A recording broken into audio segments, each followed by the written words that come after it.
Hello, my name is Robert Onyari, and this is the Bounce Back Project, Bounce Back Podcast, proudly brought to you by CB Rufus Africa, which is our consultancy firm that deals with policy, governance, and strategy.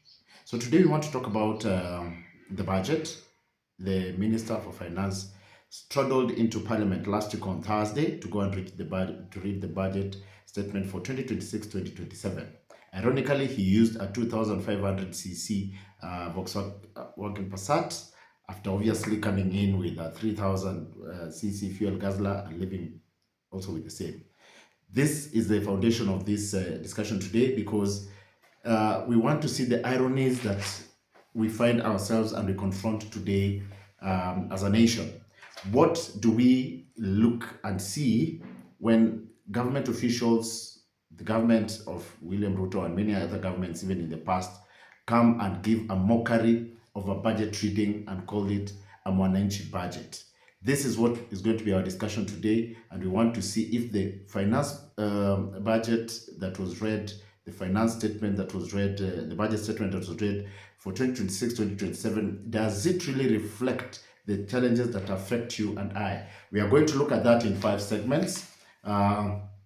That is segment 1, which is about taxes, segment 2, about the people, segment 3, the cost of living, segment 4, public debt, and segment 5, whether there's a Kenya bounce back. The title of this bounce back today, of course, is the bounce back of Kenya from the lens of the 2026-2027 budget statement that was read last week by John Badi. And we want to interrogate the irony, because I call it an irony in the sense that this is an activity that is done by this government each and every year, using technical language, using fancy words, telling us about, appropriations in aid, we are going to reduce taxes in this and that. But what does that really reflect? The whole flowery language, the whole big panache, and you're coming in and showing us the big box with the coat of arms, the suitcase, rather briefcase, sorry, that contains the budget. What does it mean for you and I? Remember, this is the Bounce Back Podcast by Robert, brought to you by the Bounce Back Project, sponsored by CB Rufus Africa.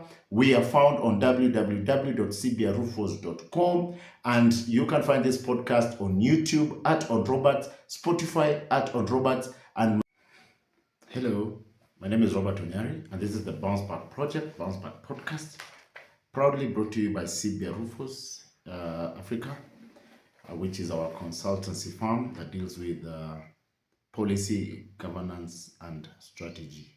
So today we want to talk about the budget. The Minister for Finance struggled into Parliament last week on Thursday to go and read the budget statement for 2026-2027. Ironically, he used a 2,500cc Volkswagen Passat after obviously coming in with a 3,000cc fuel guzzler and leaving also with the same. This is the foundation of this discussion today because we want to see the ironies that we find ourselves and we confront today as a nation.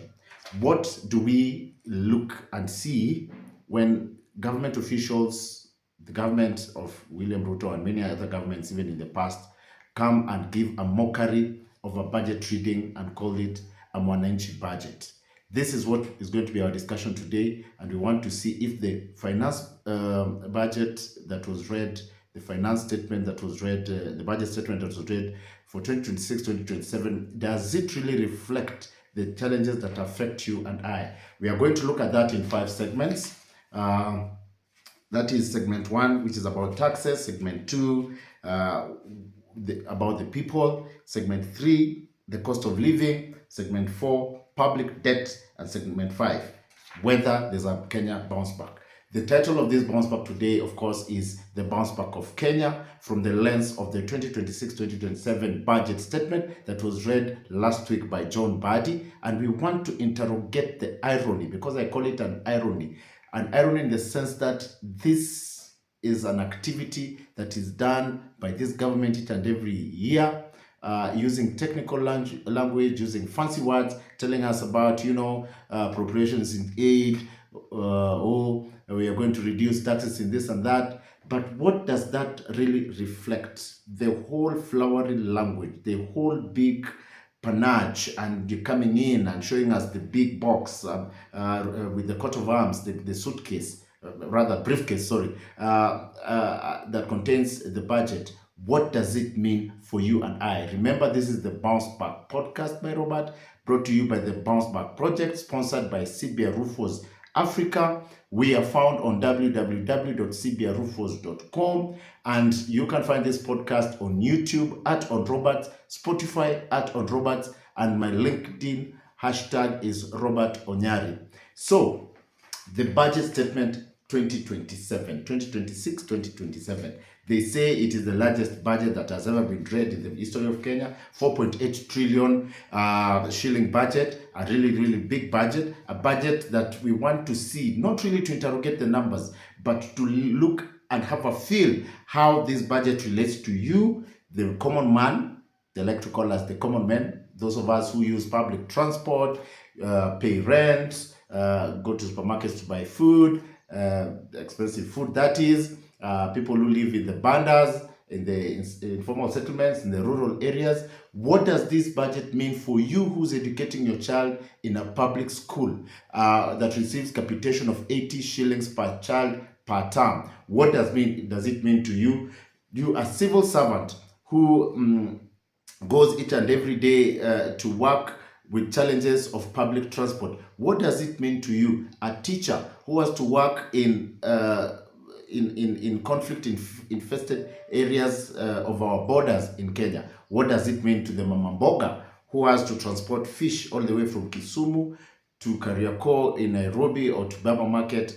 And what does it mean to the farmer who has to produce maize, who has to produce coffee, who has to produce tea for export in this country? And at the end of the day, we are going to answer these questions and find out, indeed, if someone is reading a budget and they call it the largest budget in Kenya, that is going to cater for all the needs of all the people in this country in a manner that reflects the real picture of the Kenyan economy, what does it mean to you? And to take us first into this, the first segment, we are going to talk about taxes. Indeed, the budget had a few taxes that were added on this year. We said we are not going to interrogate numbers, but we are going to look critically at what these issues portend to you, the common mwananchi. These taxes, of course, are taxes that are heavy laden. They put a strain. The affordable housing tax, for example, still remains in force.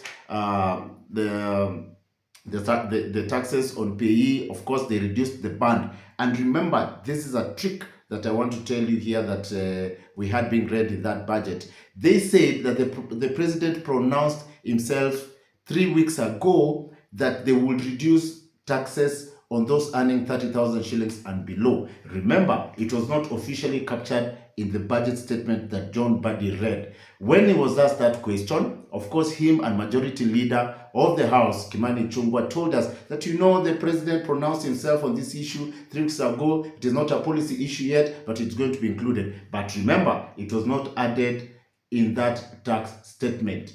That is one thing that I noticed about that tax, on the taxes about that budget statement. They are trying to tell us, payee, it was a statement. We had not really put it in the budget statement. But again, how is it going to be introduced? Is it a law that is going to be introduced in Parliament that is going to make this possible? The tax band payee reduction on the people who are earning 30,000 and below. That is something that we are yet to see. The cost of living. The cost of living in this country has skyrocketed, and we had the minister talk about, the conflict in the Gulf, how the fuel prices have risen, and that is why the cost of living is high. But we've always seen for a very, very long time that we have issues about cost of living. In 2017, in 2018, in 2019, all these years, we've been having issues about cost of living. People have even gone to the streets. The late Honorable Raila Odinga has gone to the streets more than once, talking about the cost of living. Today, is it affordable to have 3 square meals a day for a working man in this country? Someone who's doing Django, someone who's out there someone who is doing informal jobs to make ends meet, people who are living in informal settlement, people who are living in rural areas, because of the cost of living, are they able to afford 3 square meals a day? That is something that we need to talk about, see, and interrogate. The budget statement, of course, with all its glory and all its bigness and all its greatness, did not address issues about the cost of living. We continue to see cost of living skyrocketing. We are not able to afford most of the standards of life that we are supposed to have in this country. And we shall continue to monitor that. But be that as it may, we want to say categorically that the budget statement did not address conclusively issues of the cost of living. Fuel, of course, I need not talk about. They reduced diesel by 10 shillings as promised. But it was after the intervention of the transport sector people. They went to the streets and they talked about it. They fought about it. And they caused a gridlock in transportation in this country, that the players in the fuel industry came to sit down and to discuss about fuel issues. And they reduced by 10 shillings recently by April. But again, does that translate into a cheaper life? Does that translate into an affordable life? Is it something that we are able to tolerate and to bear? Ironically, also talking about this is that you can also remember that there were officials in the fuel sector in this country, and we will never forget, who were found holding 500 million shillings. This is an atrocity. This is something that is unbelievable, and that reflects the kind of government we have. A government that is run by people who do not have the interests of the people at heart. Segment 2. Where are the jobs going to come from? President Ruto, before he became president, when he was the darling of the church and the darling of the Mwananchi, when he was talking about the hustlership and running for office, promised us that he was going to find jobs for the youth. He said that he was going to create 1 million jobs. I am yet to see that. I am yet to see anybody, any young person, any Gen Z generation, any person who's come out of school who has benefited from the youth, from the Ruto Youth Employment Program. All of a sudden, the Labor Ministry, led by Alfred Mutua, the Nollywood, or was it Kenyawood? What was he talking about? The actor, the spinster, the spinner, sorry. He is the member, he is the cabinet secretary in the Ministry of Labor, and he has been having different programs announcing how Kenyans are being seconded to cheap informal job markets in the Middle East, in the Gulf, and these countries. And all of a sudden, that has gone quiet. This was, he has been very, very instrumental in sending people away in countries to go and work, and he's calling that youth creation, youth employment and youth creation. But I've not seen a lot of activity on that front this year. And these are the issues that were also talked about in the budget, and we are yet to see if there is anybody who is successfully been found, or if there are any jobs that have been created. We will remember very well what President Kibaki did when he was office. When Kibaki came, he knew that there was a gap and there was a problem in youth unemployment, and he's the one who brought the border culture that we have today. He's the one who expanded the matatu culture that we have today. He brought real jobs that we could see and that were tangible and we could touch and we could have a feel. But this president, they've been running helter-skelter, talking about how they're going to employ jobs.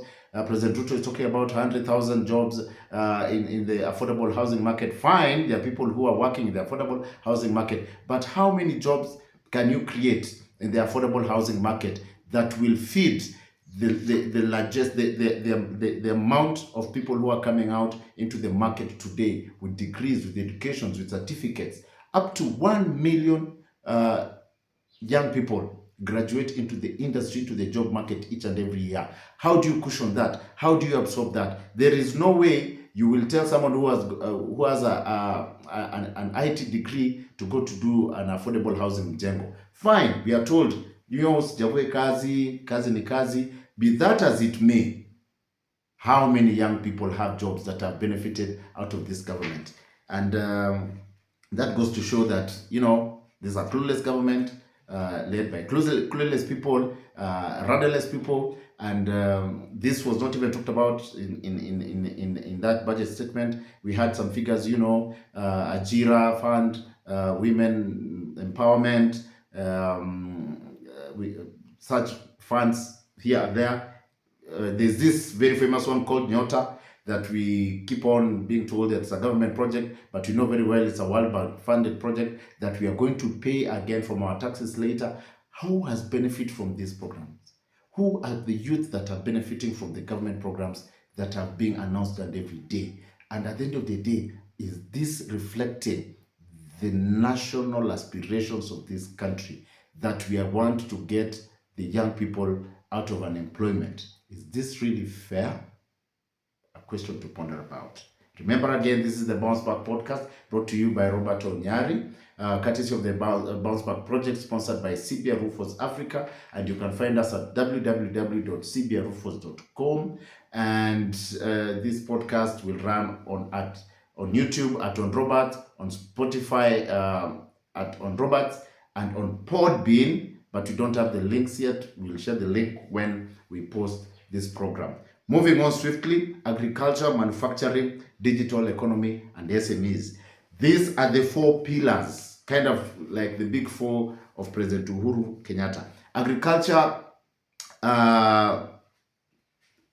takes, or rather stands for 60%, caters for 60% share in GDP for this country. 60% of our backbone of our economy is found in agriculture. Agriculture is the backbone of our economy. We hear that each and every day. So for our farmers, yes, there's the fertilizer, affordable fertilizer program. How sustainable is that? Those are the questions that we ask. We've been blessed in the past few years that we have better rainfall coming these days, a factor of climate change. But does that translate in the food basket of the nation growing, becoming affordable? When farmers are in the farm and they're contributing to 60% of GDP, does that translate to your table? Is food cheaper in this country today than it was many years ago, other years? When you go to manufacturing, when Mr. Moses Kuria was the minister for, I can't remember the name of the ministry, but he had started the country aggregation processing initiative, where he would put at least one processing system, one processing manufacturing industry in what they call it. What were they calling it? An industrial zone, I think, a sort of industrial zone in every county. Where did that go, ladies and gentlemen? Where did that go? I think it went away with Moses Kuria after he was made advisor in the office of the president. I think that went with him because he had started coming up with this manufacturing program where he would put in every county a value addition zone, and goods would go there and they would process, and they would come out as value added. But what happened to that? Where did that go? That is the question that I want to pose, because all of a sudden that system has gone quiet. They become white elephants. One was put in Naivasha in this Nakuru County, others were built in Nairobi. I had one was in Kisii, another one was in Mombasa. A few counties these things were built, but where are they now? That is what I want to talk about, manufacturing, and I leave it at that. Small and SMEs, small micro enterprises. What about this? Every time we hear the president speak and he's telling about SMEs and how he wants to empower women and form groups, young people, they'll give you money. But how easy is it to do business as an SME in this country? How is it easy to do business in this country as a person who's building their business? What is the ease of doing business in this country?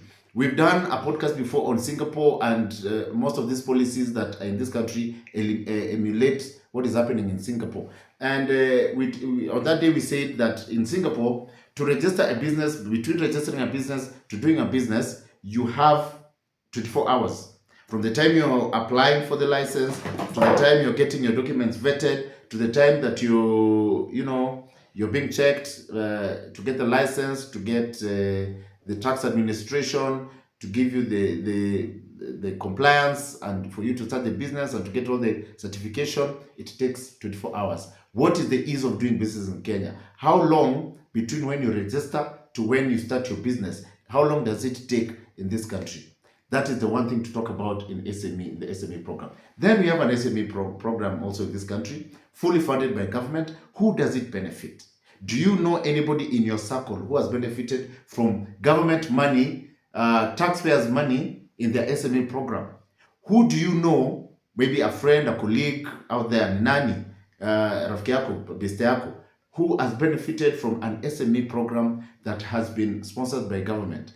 In the county government, we have an SME directorate. In national government, we have an SME directorate as well. What do these people do? What are the numbers? I am sure they are doing some work. I have not probably checked, but be that as it may, does that relate to economic empowerment? Does that make it easier for you and I to do business as wakulima wadogo, wanabiashara wadogo? Does government support us? We go back to the Nyota program, that is sponsored by World Bank. We know it is sponsored by World Bank, but the president took it as his own initiative, and he was campaigning around the country, giving young people money, telling them how to do business. I was a chicken seller. I started as a small man, and I started with a very, very small capital, and that I've come and I'm now president. That is what he was telling people in Wajir, in Mandera, twice. There are people who breached security, young people, twice. It was during the Nyota campaign period. But does that reflect the situation on the ground? When we hear the budget statement adding funding in the SME program, in the women program, in the youth program, in the employment program, in the persons with the disability program, does that reflect the real picture on the ground? What are we seeing? Where is this money going? Are there people who can critically say and come and confess and say that I've benefited from these programs and they have assisted me, and now I'm running a very successful hair salon business, I'm running a very successful cyber cafe business, I'm running a very successful small restaurant business? Is there anybody who has benefited from a government program that has come directly from this government and they're benefiting and making a profit today? That is a question to ponder about again. This is the Bounce Back Project, Bounce Back Podcast by Robert. Today we are discussing about the bounce back of Kenya from the lens of the 2026-2027 budget statement. And we said we will not discuss numbers. We already discussed numbers in our white paper, about this topic, and we posted that yesterday. We are going to share the links again. There you will see the figures, the numbers, what got allocated what, who won what was given to who and where. Today we are talking about the emotional quotient, about you and I, about how this budget reflects on us at home here, at home in the offices, in the streets, in the homes, in the farms. That is where the questions are today. That is what we are talking about today. So moving on swiftly, we want to talk about cost of living more critically and how it affects you in the day-to-day running of your business. We've talked about food, how affordable is food today. If your shopping basket, the cost of that was 5,000 shillings a few years ago when Uhuru Kenyatta was president, and I'm not saying that Uhuru Kenyatta was a better president, I'm just giving a comparison. If your food basket was 5,000, your monthly food basket was 5,000 shillings a few years ago, and today your food basket is 7,000 years ago. This is the analogy. 5,000 years ago, your food basket was 5,000 shillings. Today, your food basket is 7,000 shillings. 5 years ago, your pay slip was at 15,000 shillings. Today, it has reduced to about 12,000. Can we say that that is an improvement in your economic status? Can you say that your cost of living has reduced? Can you say that you are better, you're affording your life better? Are you giving your family a more quality life? Is it affordable for you to exist as a Kenyan when your payslip is shrinking and your food basket is rising? Let us not kid ourselves. 60% of this country lives under the poverty bracket. The poverty bracket, according to the United Nations standards, is those who are earning $1 in income per day. A dollar today goes at 130 shillings. Ponder that for a minute. Think about that. Is it $1 or $2? I think it is $2. 260 shillings. How many people earn 260 shillings on average each and every day?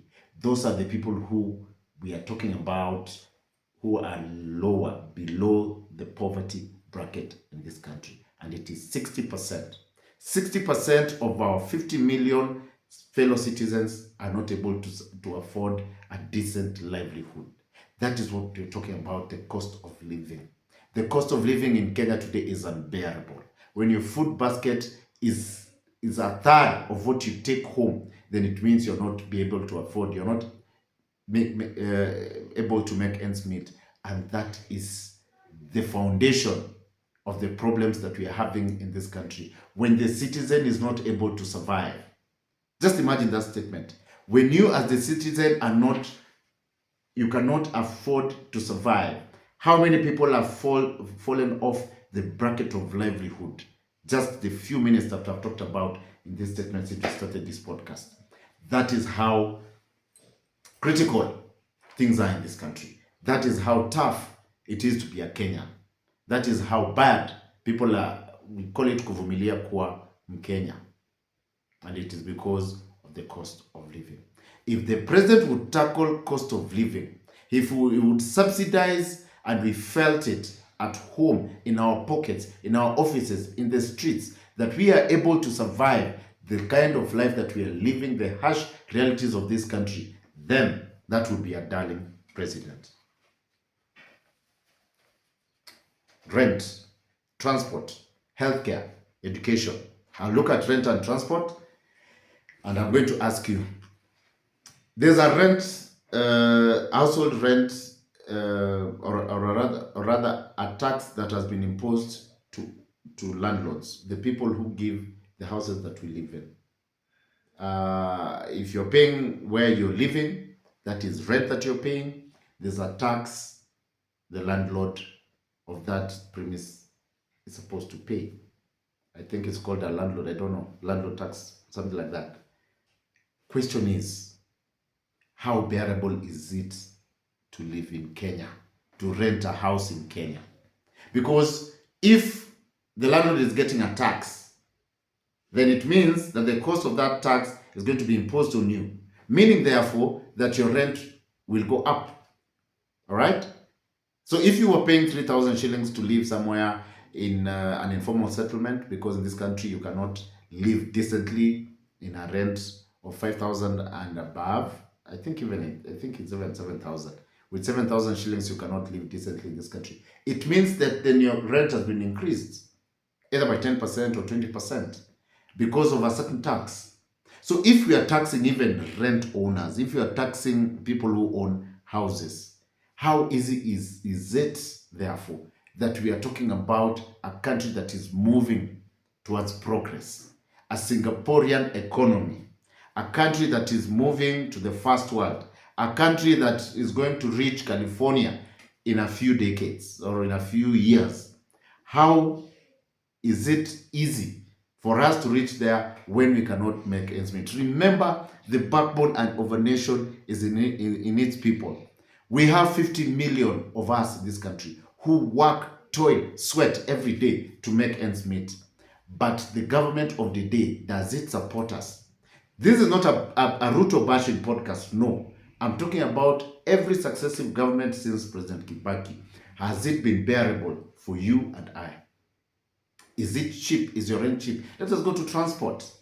Transport has skyrocketed because of fuel numbers that have gone up. They are talking about realities of the Gulf, that there's a war in the Gulf, USA versus Iran and Israel, they are fighting, and therefore we have a problem, and so the transport has to go up. But is that really the issue? What about cartels? What about people in this sector? Those who have taken the sector by hostage. And what I mean by this is that I want to illustrate. If today, indeed, they are saying that fine, the fuel is high, there's fighting in Iran, and that is the corridor where our fuel passes when it comes to Kenya. But what happened to the government-to-government deal? I thought that was one of the things that policy was supposed to stem. Then what are we talking about when we skyrocket, we take our fuel up, and then our transport cost goes up? But then again, the question is, when the fuel prices come down, do Kenya's fuel prices come down? We are going to observe that and we will see. Already, we know very well that the war is over. The bombs have gone silent. The guns have been laid down. So, in the coming days, the transport sector is going to stabilize. Are we going to see a market reduction in transport prices across the country? Remember, the blood that flows in the veins of a growing nation are through an effective transport system. But is that what we have in Kenya? Something to ponder about again. Remember, ladies and gentlemen, this is the Bounce Back Project, Bounce Back Podcast by Kenya. Today we Bounce Back Podcast by Robert, and today we discuss the Bounce Back of Kenya from the lens of the budget statement that was read by John Buddy last week in Parliament. We've said that we're not interrogating the figures. We're just going to look at the issues that affect you and I in this country, and we are not going to say what percent did this or what percent did that. We already discussed that in our white paper that we posted on Thursday on our platforms. Today we are just going to look at the issue nitty-gritty, the hook and cranny of the budget statement and what it portends to the economy of this country. We move to the final segment, which is the fourth segment, and the issues of public debt. We hear that Kenya is heavily indebted, 11 trillion in debt, that every financial year we are paying 1.3 trillion in debt servicing. And in this budget, they also put an allocation for debt payment or debt servicing in this country. And that was the 1.31, I think 1.4, 1.5 trillion shillings. But the question is, where is that debt that we are paying for? This money that they are saying that we are paying. Maina Wanjigi calls it, sorry, not Maina Wanjigi, Jimmy Wanjigi calls it odious debt. Who took this money? Chief Justice David Maraga also calls it odious debt. By odious debt, it means it is suspect. We cannot be able to trace it. We do not know who took this money. And if they took this money, where did that money go? Because we cannot see what we are paying for. We are paying a lot of money in debt, 11 trillion. Kenyans be angry. Get up, stand up, look at these issues. 11 trillion in debt we are paying. But who are we paying? Who took this money? Who borrowed this money? And what did this money do? Did this money end up in your pocket? Did that money end up in my pocket? If people are found in their houses with 500 million shillings under their beds, another one is found with 65 million shillings under their beds, and many others who have not been caught, where is the money that we borrow in this country? Friends, there's a lot of mischief in this government with the expenditure and the use of money. The controller of budget and the auditor general tell us each and every time how government officials use a lot of money. You know how the president is moving from this country to that country and is using a private jet that has been hired, chartered flights, The deputy president is flying all over the country. We hear that it is 1 million shillings on the choppers that he goes about, saying he's inspecting government projects, is doing development tours, etc. When the president invites people to State House, we hear they used 20 million, 50 million, 100 million. When he goes to these churches and he goes to these events to talk to people, we hear him contributing 20 million and saying how he will finish this class, buy that bus, educate this and that.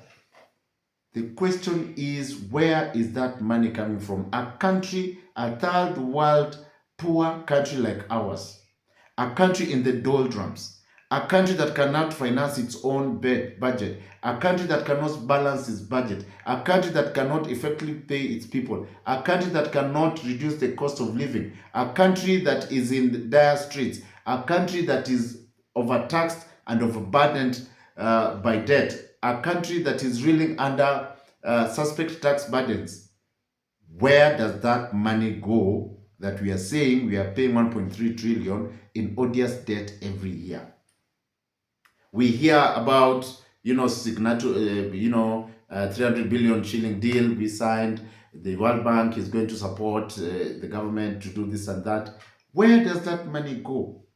What happens to the money? Because if the money is being borrowed and the money is being given, we've taken loans before. If you're giving money as a loan, fine. That money comes with an interest obligation and we are supposed to pay it. But what do we use that money to do? That is the question.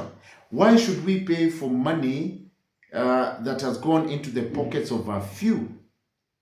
A country of 50 million with 1.3 trillion shillings in debt, and we cannot see the commensurate development on the ground. What are we talking about? Debt in this country is one of the elephants in the room that needs to be discussed. And that is why many people have talked about closing this country up philosophically and opening up again so that we have a fresh start, because we do not understand the head nor the tail. And that is why we are having these conversations, because we are frustrated. The cost of living is high, our pay slips are shrinked, our taxes are high, we cannot make ends meet, the environment for doing business is stifled. We have challenges left, right, and center. And yet we hear there's debt that is being serviced at 1.3 trillion shillings. That for every 30 shillings that is in my, for every 100 shillings that is in my pocket, 30 shillings of that is debt that is owed to someone.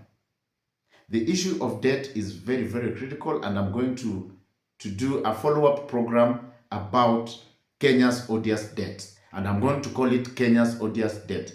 And we will trace the debt from when President Uhuru was in office. I remember very well, there were 2 Eurobonds that were taken during the presidency of Uhuru Kenyatta from JP Morgan in the US, that international bank, international financial institution. And one of those Eurobond disappeared mysteriously. They say that money disappeared in the clouds or something like that. It was 1 billion shillings. If you will remember, that money was taken between 2013 and 2015. Where is that money? Who took that money? I'm going to do a program on Kenya debt. In fact, that is what I'm going to do next in our Bounce Back podcasts. Next time, I'm going to talk to you about, we are going to share and talk about where the debt is, where is the money that has been borrowed in this country. And we need to ask these questions, because this is our collective country. If my taxes are being cut to pay, if my money is being cut to pay for this debt, if I'm getting reduced healthcare services because of this debt, if my kids cannot get enough capitation in school because of this debt, if my payslip is being shrinked because of this debt, then we need to find out where this debt went.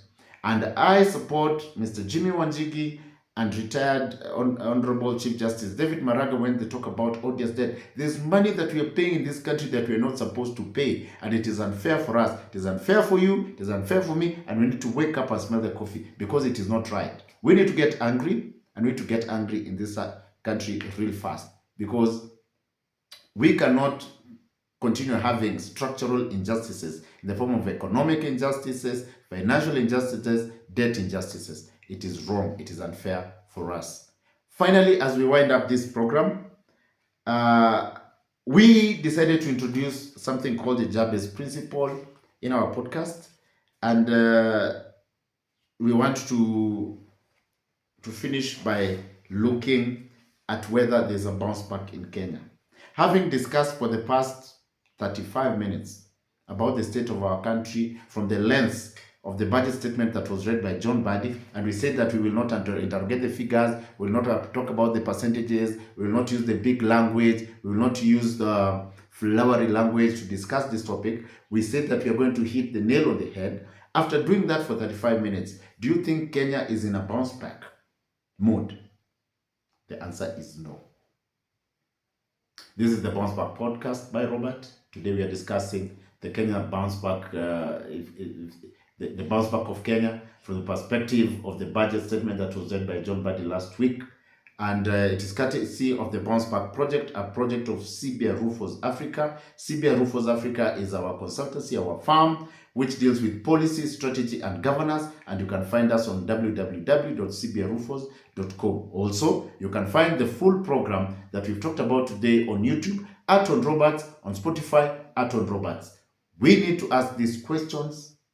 We need to get answers. And the only way we can get these answers to our questions is by being continuously asking the questions using facts, figures, and evidence, because that is the only way we can get ourselves from the ruckus that we find ourselves in today. So in conclusion, to finalize this program today, we do not have confidence in the system. We do not have confidence in national renewal. We do not have confidence in any governance policy in this country.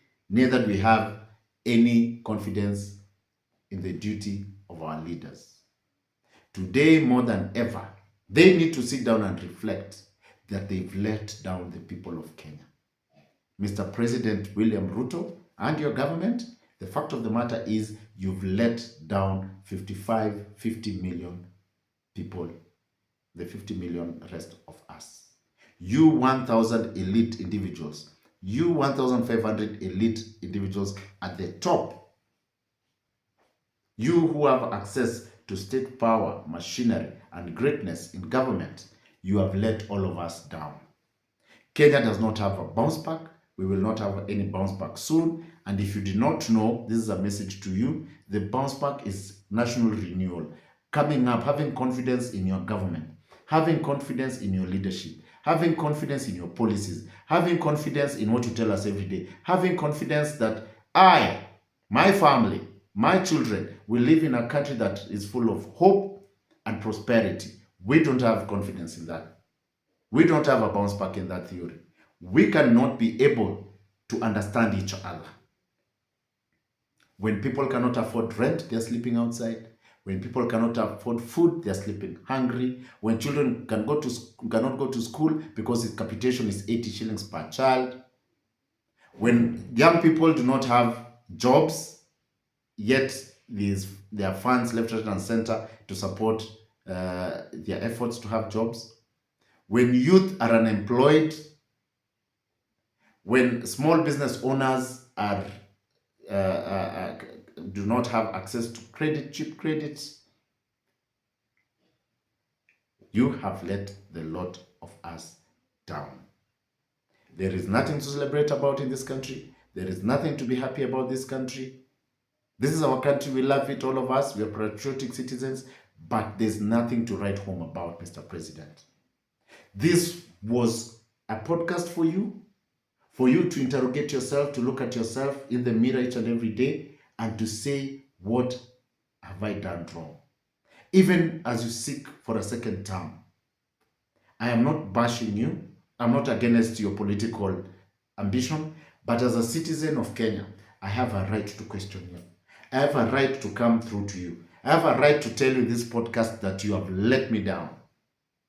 You've let me down because my consultancy in the past 3 years that you've been president has gotten as shrinked. As KRA continues to write me statements of how much I owe in taxes, of what I need to do, you need to remember that I've let go up to 5 people who have been researchers at our farm, who've been working for us for the past many years. Mr. President, today we cannot afford life in this country. We cannot afford the basic necessities that we need. Food, shelter, clothing, healthcare, water. We cannot afford that. Your SHA is not working. Your affordable housing is for the chosen few. Your industrial zones are white elephants. Your roads are full of potholes. Your education system is grounding to a halt because of lack of funding. Your security apparatus is full of corruption. The list is endless. And this is not a poem, but a clarion call. That when everybody is talking about one term for you, I'm telling you that indeed you deserve one term, because economically you have failed to show leadership. Politically, you have failed to show leadership. Socioeconomically, you have failed to show leadership. And at the end of the day, it is not that we do not like you. It is not that we do not like you as an individual, but we hate, but we are tired of the policies that are not working. In as much as we would love to give you a second chance, and you deserve it, because as a president, the Constitution gives you 10 years, but you have failed, Mr. President. You can correct in the few coming months. I don't know what you're going to do, but you need to do something, because indeed, things are not right in this country anymore. This is the Bounce Back podcast by Robert. Today we were discussing about the bounce back of Kenya through the lens of the budget statement that was read by the cabinet minister for finance, for the treasury, John Badi, last week. We said we are not interrogating numbers, figures, or the flowery language, appropriating aid, and whatever have you. No, we already did that in our white paper yesterday, on Thursday. We shall share the link. Today we were looking at the issues that confront the local wananchi, and if this budget was made for them. And we've realized that it is a status quo budget. We continue to suffer, and it's going to be very, very difficult. Next week, we will be talking about debt. From my perspective as Robert, policy, strategy, and governance cost consultant, expert, we shall be looking at debt in Kenya. Is it an odious debt? Where is the money? We shall be tracing 2013 up until now. We shall be looking at each and every time money has been borrowed, and we shall be able to discuss on that day what has happened and what is happening. Thank you very much for listening in. Thank you very much for following this podcast. Thank you very much for coming to this program. And I'm hoping and praying that things are going to get better in this country, kwa sababu tuko pabaya sana. Thank you very much, and see you next time, next week. From me to you, have a wonderful rest of your week and a beautiful weekend ahead. Asante sana. Peace.